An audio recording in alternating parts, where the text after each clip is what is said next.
Hello दोस्तों, नमस्कार। हम एक गीत गाओ जाते हैं, नाच गीत।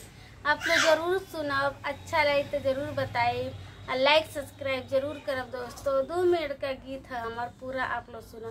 थोड़ा सा सपोर्ट हमके भी करब आप लोग दोस्तों। आप लोग के सपोर्ट के बिना सब अधूरा है हमार।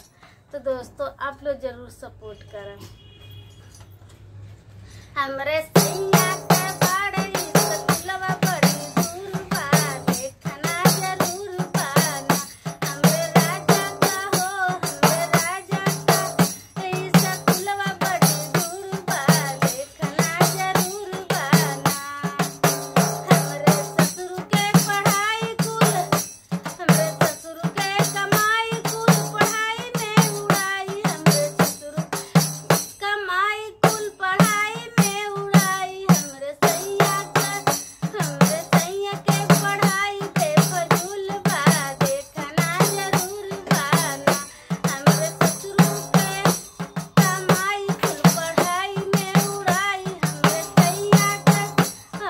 सैया के पढ़ाई बेफजूल बा, देखना जरूर बाना।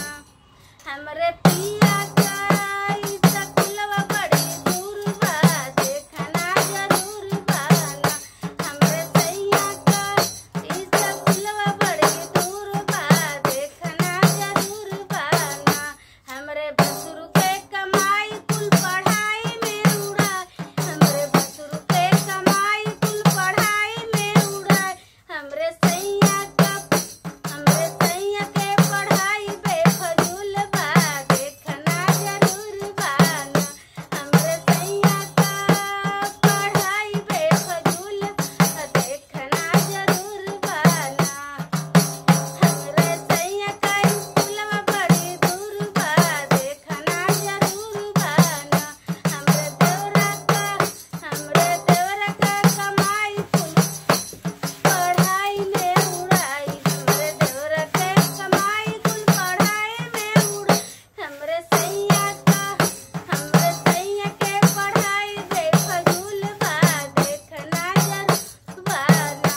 हमरे सैया के पढ़ाई बेफजूल बा, देखना जरूर बाना। तो दोस्तों आप लोग हमें भी सपोर्ट करा और लाइक सब्सक्राइब जरूर करा।